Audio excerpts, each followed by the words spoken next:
السلام علیکم فرینڈس، میں ہوں ڈاکٹر شہناز اور آج ہم بات کریں گے ریسرچ کے ایک امپورٹنٹ ٹاپک پہ جو ہے انڈکٹیو اور ڈیڈکٹیو ریزننگ۔ یہ ایک ایسا ٹاپک ہے کہ جس میں زیادہ تر اسٹوڈنٹس بہت زیادہ کنفیوز ہوتے ہیں، اس کو مکس کر دیتے ہیں اور اکثر اسٹوڈنٹس انڈرسٹینڈ نہیں کر پاتے اس ٹاپک کو۔ تو آج کوشش کرتے ہیں کہ اس کو ڈیٹیل میں ڈسکس کریں اور سمجھنے کی کوشش کریں۔ تو سب سے پہلے اگر ہم بات کریں کہ انڈکٹیو ریزننگ کیا ہے، تو انڈکٹیو ریزننگ بیسکلی لاجک کی وہ ٹائپ ہے جس پہ ہم اسپیسیفک ٹو جنرل کی طرف جاتے ہیں، یعنی کسی خاص چیز سے عام کی طرف جانے کی کوشش کرتے ہیں۔ ہم انڈکٹیو ریزننگ میں اسپیسیفک ٹو جنرل جاتے ہیں۔ سب سے پہلے ہم بہت سارے آبزرویشنز کرتے ہیں، آبزرویشنز کے نتیجے میں جنرلائزیشنز کرتے ہیں، چیزوں کو جنرلائز کرتے ہیں، پیٹرنس ایجاد کرتے ہیں، چیزوں کو ایکسپلین کرتے ہیں۔ جیسے کہ واسل تھیل اسمالر نے کہا کہ سائنس میں انڈکٹیو اور ڈیڈکٹیو دونوں ریزننگ استعمال ہوتی ہیں، لیکن جو انڈکٹیو ریزننگ ہے اس کی بنیاد آبزرویشن پہ ہوتی ہے اور جو ڈیڈکٹیو ریزننگ ہے اس کی بنیاد جو ہے وہ تھیوریز پہ ہوتی ہے۔ اور ہم تب تک آبزرویشنز کرتے ہیں اور چیزوں کو آئیڈینٹیفائی کرنے کی کوشش کرتے ہیں تاکہ ہم سچائی سے قریب تر ہو سکیں، لیکن جو سچ ہم حاصل کرنے کی کوشش کرتے ہیں وہ ہم 100% یہ نہیں کہہ سکتے کہ بالکل سچ ہوگا، لیکن ہم سچائی کے قریب جانے کی کوشش کرتے ہیں، زیادہ سے زیادہ کوشش کرتے ہیں کہ سچ کو جان سکیں۔ اب انڈکٹیو ریزننگ میں ہم چیزیں اسپیسیفائی ہیں، کوئی ہم نے اسپیسیفک پرابلم لیا اور اس کو ہم نے جنرلائز کر دیا۔ کہ اگر ہم اگزامپل لیں کہ highly motivated teachers effect the performance of students in secondary schools of Karachi یا سیکنڈری اسکولز آف اسلام آباد، پاکستان کا کوئی بھی شہر لے لیتے ہیں، کوئی بھی جگہ لے لیتے ہیں، اسپیسیفک ہے، لیکن ہم نے اس اسپیسیفک جگہ کے ٹیچرز کا ڈیٹا لیا، جو ہائیلی موٹیویٹڈ ٹیچرز تھے ان کا بھی ڈیٹا لیا اور جو کم تھے ان کا بھی لیا، اور پھر یہ دیکھا کہ کون سے ٹیچرز ہیں کہ جن کے اسٹوڈنٹ زیادہ اچھا پرفارم کر رہے ہیں، جو ہائیلی موٹیویٹڈ ٹیچر ہیں، جو ہائیلی پروفیشنل ہیں، ان کے اسٹوڈنٹ اچھا پرفارم کر رہے ہیں، یا جو زیادہ موٹیویٹڈ نہیں ہیں، جو ٹیچنگ سے بہت زیادہ تنگ ہیں،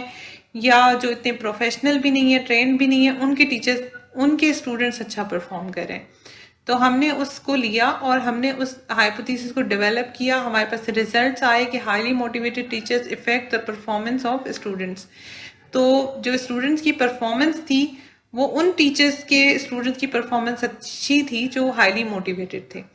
اب یہ ہمارے پاس ایک اسپیسیفک ڈیٹا آ گیا صرف ایک شہر کا، فرض کریں ہم نے لے لیا اسلام آباد سے یا لاہور سے ایگزامپل کے طور پہ، لیکن ہم ان ریزلٹس کو جنرلائز کرتے ہیں۔ ہم کہتے ہیں کہ پورے پاکستان کے اندر کہیں پر بھی ہائیلی موٹیویٹڈ ٹیچرز ہوں گے، ہائیلی پروفیشنل ٹیچرز ہوں گے تو ان کے اسٹوڈنٹس اچھا پرفارم کریں گے۔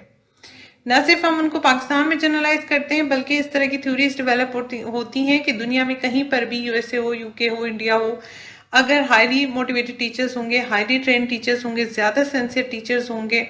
جن کا ٹیچنگ پیشن ہوگا، ان کے اسٹوڈنٹس بہت اچھا پرفارم کریں گے یقیناً۔ تو یہ انڈکٹیو ریزننگ ہے جس میں ہم نے پہلے ایک اسپیسیفک چیز کو جاننے کی کوشش کی اور اس کو ہم نے پھر جنرلائز کر لیا۔ ہم عام زندگی میں بہت ساری چیزوں کو جنرلائز کر رہے ہوتے ہیں، کوئی ایک ایکسپیرینس ہوتا ہے ہمارا کسی ایک چیز سے، تو ہم کہتے ہیں کہ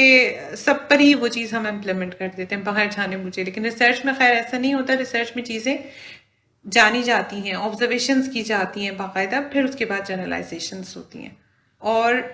انڈکٹیو ریزننگ میں ہائپوتھیسس ڈیولپ کیے جاتے ہیں، یہ زیادہ تر سائنٹسٹ اس کو یوز کرتے ہیں تھیوریز کو فارم کرنے کے لیے یا ہائپوتھیسس کو فارم کرنے کے لیے انڈکٹیو ریزننگ یوز کرتے ہیں۔ اور اگر ریسرچ کی فارم میں ہم کہیں تو یہ زیادہ تر کولیٹیٹیو کے ساتھ یوز ہوتی ہے انڈکٹیو ریزننگ۔ کولیٹیٹیو میں یہ ہوتا ہے کہ ہم کوئی بھی ریسرچ پرابلم لیتے ہیں، پہلے اس کو جاننے کی کوشش کرتے ہیں، اس پہ انٹرویوز کرتے ہیں، آبزرویشنز کرتے ہیں، فوکس گروپ ڈسکشنز کرتے ہیں، مختلف ٹول اپلائی کرنے کے بعد ہم اس چیز کو جاننے کی کوشش کرتے ہیں اور پھر ہم اس کو جنرلائز کر دیتے ہیں کہ یہ چیز جو ہمیں یہاں پر ملی ہے، ایک شہر میں ملی ہے، یقیناً وہ پاکستان کے تمام شہروں میں یا دنیا کے تمام جگہوں پہ پائی جاتی ہوگی۔ اب ہم بات کریں کہ ڈیڈکٹیو ریزننگ کیا ہے۔ ڈیڈکٹیو ریزننگ بالکل اس کی اپوزٹ ہے،